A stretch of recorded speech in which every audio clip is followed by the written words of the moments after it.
Hey.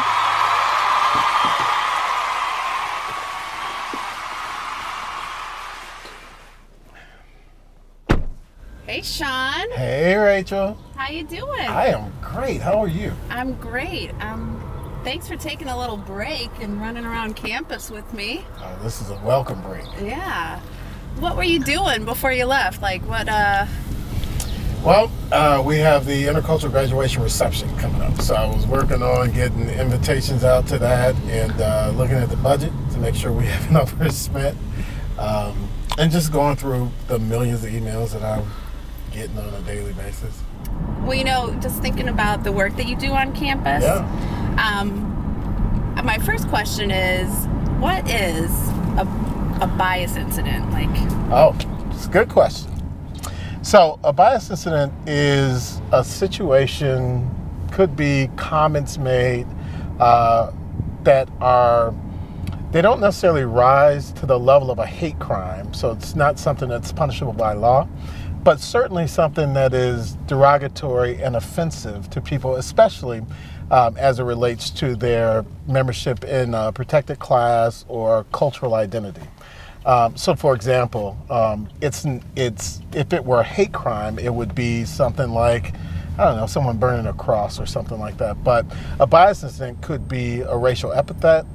It could be a statement that is highly inflammatory and certainly very, very derogatory and offensive to someone, especially if that statement is related to their cultural identity in some way. So if I'm a student at Framingham State and I have a situation come up, Yeah. how do I file a bias report? How do I go about doing that? Is there an email? Is there a form? Sure. What do I do? Yeah, so a couple different ways. We have an actual form that's online that allows students to file, and they can file anonymously. They can even file on behalf of someone else. So we have an online form, and that's the most popular way that we receive reports. But they can also call myself directly.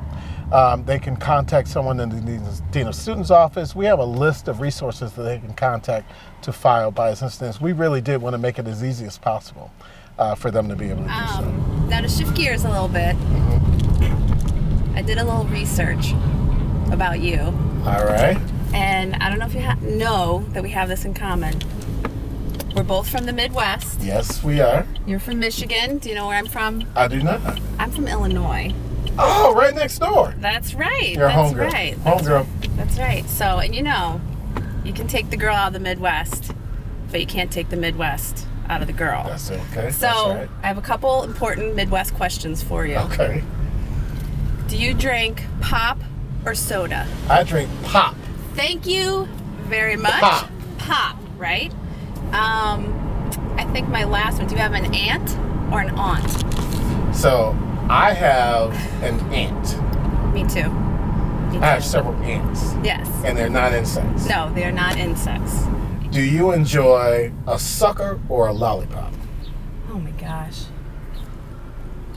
I think a lollipop. I grew up calling it suckers. Maybe I did, but it was a dum-dum from Yeah, the bank, it was- right? that's The bank exact- would give you a yeah. dum-dum sucker. That's right. So I've been thinking about, you know, we are from the Midwest. We grew up there. I'm flashing back, Sean. Okay. It's 1988. 1988. Good year. Yeah, it was a good year. I think I was in the 7th grade maybe. So you have to envision big, thick glasses, right? All right, I may okay. or may not have pegged my jeans. Yep. I think. So that's what I'm doing. All right. What are you doing? So in '88, I actually had hair. It happened to be a high top fade. No, no. It wasn't the stovepipe, but it was a high top fade. I knew it. I asked David. I said, "What type of hairstyle do you think Sean said?" He said, "You know what he had." High top. That was it. I had the high top fade. Good stuff. Man, that's a you throwback. know, and thinking about it, I have something that kind of might put us in the mood, right? Okay, so what's that? You ready? Yeah, I'm ready. You're ready. We're in 1988. We're in the Midwest. It's flat. Okay. Oh! You ready? Yes. Oh here's the situation. My parents went away on a week's vacation, and they left the keys to the brand new porcelain wine. Well, of course not. I'll just take it on a little spin and maybe show it off to a couple of my friends. I'll just cruise around the neighborhood. Man, shit. Yeah, of course it should. But pay attention, here's the trick of the plot. I pull it up to the corner. I can't even tell you how many times I listened to that song. Listen, I did the whole video. Every day I did the whole video. In fact, I dressed a little bit like Will Smith. You just made my day. I'm not even going back to work now. You just made my day. So thinking about that, you have 3 boys, right? 3 sons, that's right. Some are in college, some are law school. Yeah, one's in law school, and then the other 2 are in undergrad. So I'm feeling what our parents of our students are feeling. So my question is, after all that experience, what piece of advice would you give parents of these incoming students?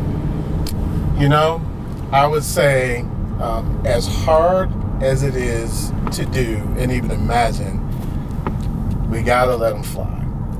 They're at a point now, really kind of in a lot of ways, for the first time making their own decisions that are independent than decisions that we would make for them. College is one of the most diverse places that they will ever come in contact with. So they're going to learn about all different kinds of people and meet all kinds of people. And sometimes that may fly in the face of things that we've exposed them to. And so we have to let that play out for them, I think, and let them really kind of get to that next level of life and kind of develop into what we always wanted them to develop in the first place. It's tough. It's hard to see it happen kind of right before our eyes, but I think we have to let that happen. So I'm thinking we really need to seal the deal here. We need to really remember something the parents need to keep in mind, right? Yeah. Parents just don't understand.